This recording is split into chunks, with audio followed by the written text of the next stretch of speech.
keessa wal dubbannu hin jiru. Kootu gali ol. Okay, caaltu yee taate. Abshir wanti hayyeeyye. Namni biraa dubbaddaa mee dabareen. Arafaat fooloo naa deebisii keessaa na dubbisii. Hojjattiin galee. Hajjattu kun mee dubbaddu. Maaliif? Taa'u kana booda. Namni keessa hin jiru kottas. Kana yommuu nama sagali jiru nama kudhan gala jira.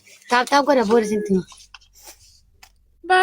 Warri uffata barbaadan taa'u godhaa. Warri dubbanne illee sin buusa. Ijoolleen dhiiraa warri biyyarra dhufuu barbaadan gasti ergadha seenati. Salaamu alaikum warahmatullah. Waalaikum salaam warahmatullahi wabarakatuh. Maganalle na darbu adda. Innaan dubbatture ani hojiirra jira malee bakka callisanii taa'anii. Maal dalagaran jiru akka taa'u fi godha Arafaat. Galatoomii lubbuu fayyaa. Okay.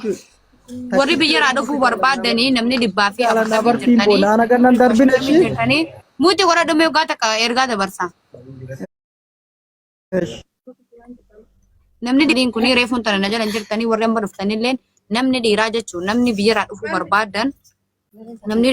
barbaadan lakkoofsa takka barreeffadhaa isin galchaa. Dhanaan dammoo akkasumaan kaatar koheet baareen warri afaan beekan jechuudha. Warri afaan beekan callisan. Warri afaan beekan biyyatti galtanii biyyarraa hajjisi Dubaay dhufuu barbaadan lakkoofsa takka barreeffadhaa isin galchin. Warri shamara ta'ee afaan hin beekne dammoo nama afaan hin beekne hin barbaannu. Dhiirti dammoo afaan beekte dhiiste sanii waan takka isin hin dekkalu ormaannoo.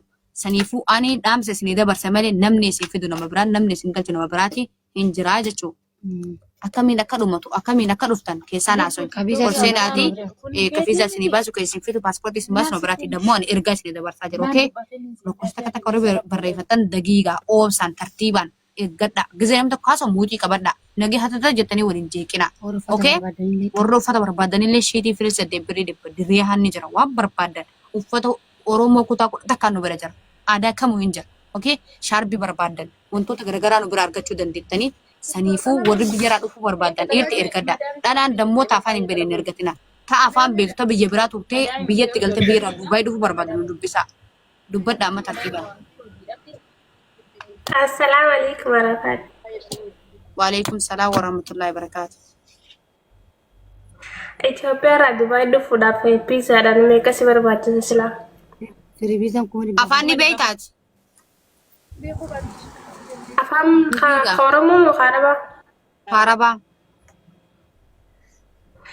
Hin beekee Arabaa.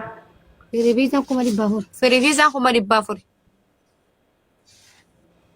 Yaani firibiisaa jechuun akka feete jiraatte jechuudha. Akkuma mara. Laa Habibtii tiyya dubbiin guddatte farratti ifeen jette Oromoon. WhatsApp kan gette kan keessan itti haasa'e. Yaani firii daamiidha waayidii kakkakkatti sii kenna. Lakkoofsi kiyya kun asirra jira. Dalagaa ofii maraxattee galta. Amma kun yeroo dheeraa nurraa fudhatanii amma lakkoofsa keetti. Qabadhu lakkoofsa. Tiktokii keessa Fooloon adeemsi Arafaat. Deebisa fooloo si deebisa lakkoofsa isii sitti himtu kana WhatsAppiin kottu siin jedhee ballubboo. Natti. Ittiin. Duwwaa. Duwwaa. 97.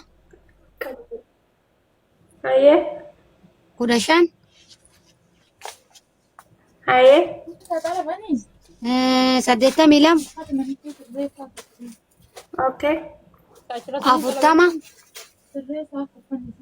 Hayyee. 92.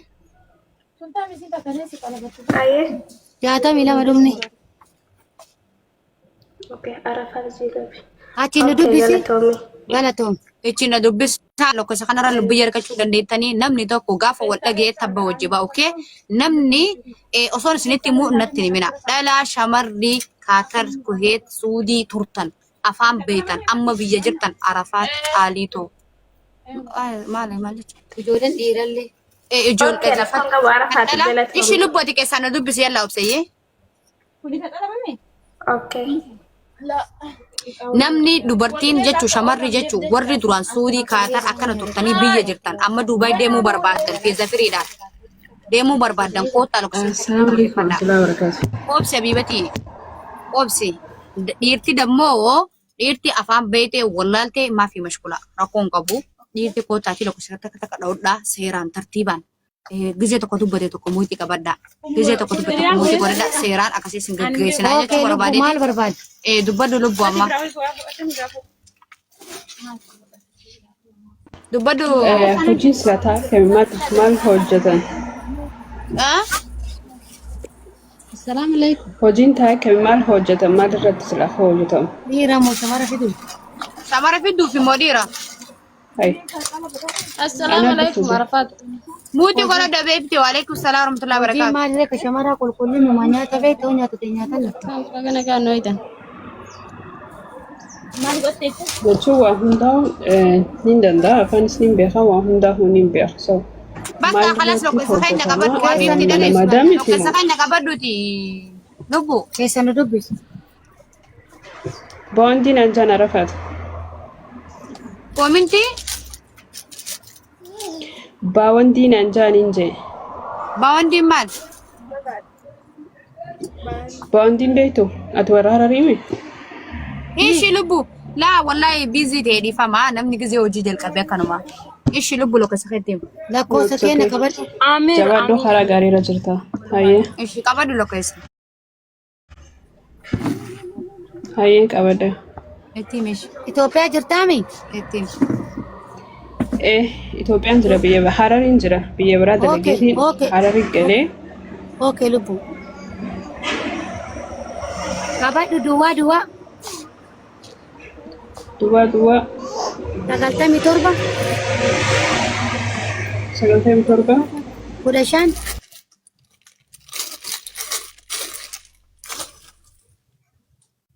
sagaleen na bira jiraata saniif himuut godhadhee naayimi barreeffachuutiin jira. 15 jettee ati tumay 82 tumay muuti namanna bireeratti 40 92 Hayyee macara. Hayyee 92 40 macara 562 62 jedhu ishi Hayyee sanni saniif ichi na dubbisi baawwandi dubbisi bakka gadi bu'i ichi nu dubbisi kun anallee argachuu dandeetta waan barbaadde mara ichini taqaqamiif nu goonaa jecha Assalamualaikum. waalaikum salaam warahmatullahi aboo muutii garuudhaa please Akkam nagaa fayyaa jirtani. dabareen dubbaddaa Ara salatu jirti kan. Arafa. Assalamualaikum. waalaikum salaam warahmatullahi wabarakatuh aboo isa dubbisi Nega alhamdulillah.